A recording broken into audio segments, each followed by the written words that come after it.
Premier ministre qui a parlé d'un sentiment de submersion migratoire. C'était avant-hier soir, des propos qu'il a assumés hier à l'Assemblée face aux socialistes qui s'en indignaient et qui décident donc de suspendre les négociations sur le budget alors qu'ils avaient refusé de censurer le gouvernement.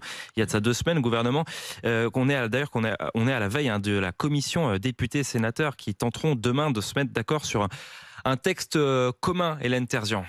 L'accord de non-censure était déjà loin d'être acquis, mais en entendant le Premier ministre répéter ses propos dans l'hémicycle, le député PS, Laurent Baumel, estime qu'une ligne rouge a été franchie. De la part du Premier ministre, l'utilisation d'un terme, submersion, qui est directement emprunté au vocabulaire du Rassemblement national, c'est une rupture de la logique du Front républicain. Une censure du gouvernement de la part des socialistes, ce serait irresponsable, estime Philippe Vigier, député du MoDem. On ne peut pas d'un côté, sur le budget, avoir demandé beaucoup de choses qui ont été acceptées par François Bayrou, et après prendre un prétexte de sujet sur l'immigration. Ça veut dire que tous les jours, c'est une remise en cause de tout.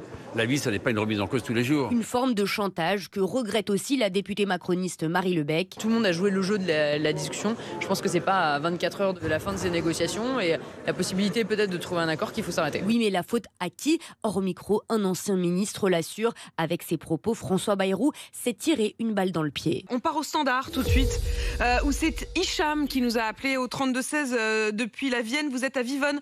Bonjour Hicham. Oui.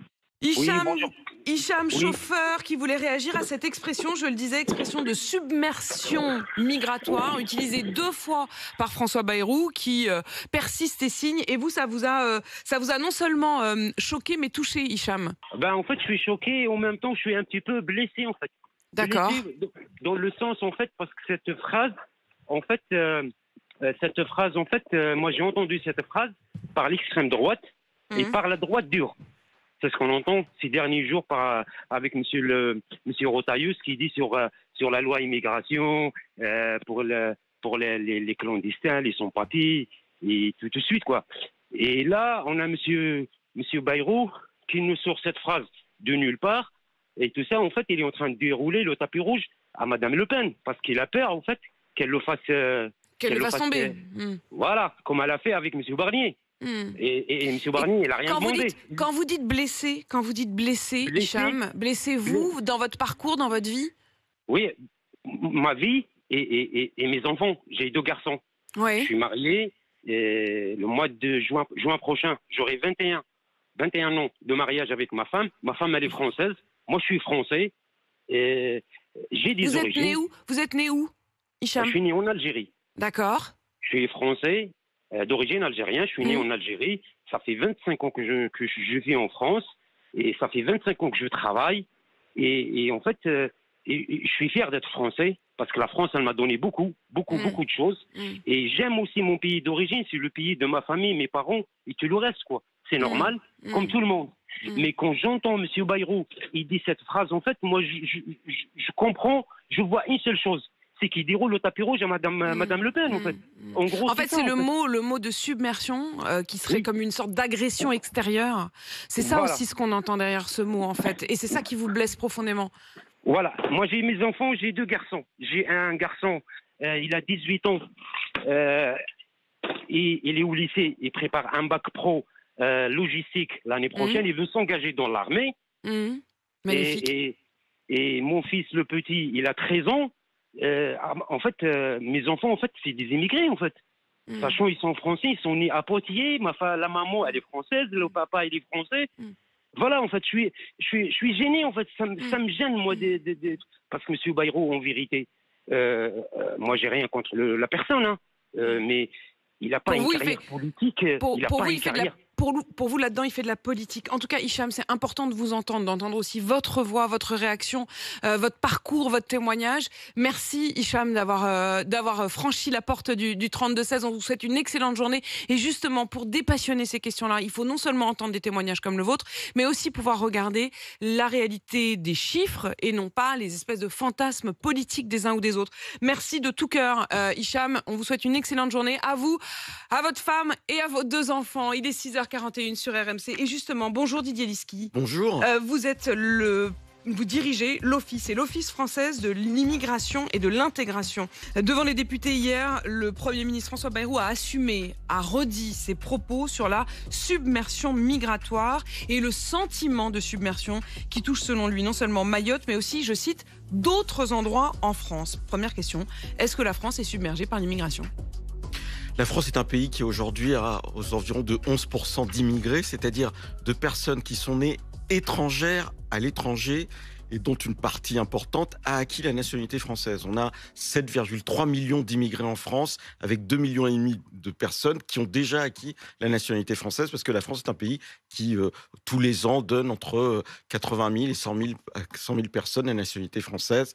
Depuis 20 ans, c'est à peu près 3 millions de personnes qui ont acquis la nationalité française. 11% d'immigrés, c'est-à-dire nés étrangers à l'étranger. À l'étranger, c'est-à-dire ça ne compte pas ceux qui sont nés sur le sol français, mais sans avoir la nationalité française dès la naissance, qu'il aurait acquis à 18 ans, par exemple. Absolument, ça ne compte pas cela. Cela s'ajoute donc aux 11%. Le Premier ministre, il évoque 2 points. Il évoque Mayotte et il évoque d'autres endroits de France. Mayotte d'abord. Est-ce que vous considérez là qu'il y a submersion ou pas? À partir de quel moment est-ce qu'on pourrait considérer que ce mot très subjectif, au fond, serait juste ou pas juste? Quelle est la réalité des chiffres à Mayotte? Alors, la réalité des chiffres à Mayotte, c'est que c'était à peu près 50 000 personnes au moment où il y a ce référendum où les Mahorais décident de rester français. Et aujourd'hui, on est aux alentours de 350 000 personnes dans une île où la densité est extrêmement forte, 700 habitants au kilomètre carré. Enfin, c'est extrêmement dense. Et du coup, il y a une impossibilité de mettre en place des politiques publiques parce que, par exemple, en ce qui concerne les collectivités locales, comment voulez-vous prévoir la construction d'écoles, de collèges ou de lycées si vous ne savez pas à peu près quelle va être la progression du nombre d'enfants? Donc là, à Mayotte, on a une situation qui est vraiment particulière, avec une démographie qui est comparable à la démographie du continent africain, si vous voulez. Et qui est une démographie qui est due aussi à une population clandestine. Bien évidemment, une personne sur 2 à Mayotte est étrangère et dans ces 50%, on compte au moins 25% de personnes qui sont en situation irrégulière. Le Premier ministre, il dit qu'il y a aussi d'autres endroits en France. Est-ce que ça veut dire qu'il estime, et est-ce que c'est la réalité de vos chiffres à vous, avec l'Office français de l'immigration et de l'intégration, qu'il y a en quelque sorte des poches dans lesquelles, en fait, c'est une question de répartition, au fond, sur le territoire? Est-ce qu'il considère, est-ce qu'il fait référence à une réalité à la fois démographique, chiffrée, de points de concentration davantage d'immigrés ou d'étrangers? De concentration, bien évidemment, on la connaît. On est ici en région parisienne. Il y a un exemple frappant, c'est la Seine-Saint-Denis. Quels sont les chiffres en Seine-Saint-Denis? En Seine-Saint-Denis, au moment où la Seine-Saint-Denis est créée, c'est-à-dire en 1968, 1er janvier 1968, la Seine-Saint-Denis est le 9e département en proportion d'immigrés dans sa population. En 1982, c'est encore le 2e. C'est aujourd'hui le 1er pour la France métropolitaine. Et malheureusement, c'est le 1er au moment où on a eu cette vague de désindustrialisation extrêmement forte en Seine-Saint-Denis en particulier, avec la fermeture, par exemple, de l'industrie automobile, des usines automobiles, et donc la concentration de population immigrée en même temps qu'on a un problème social important lié au chômage.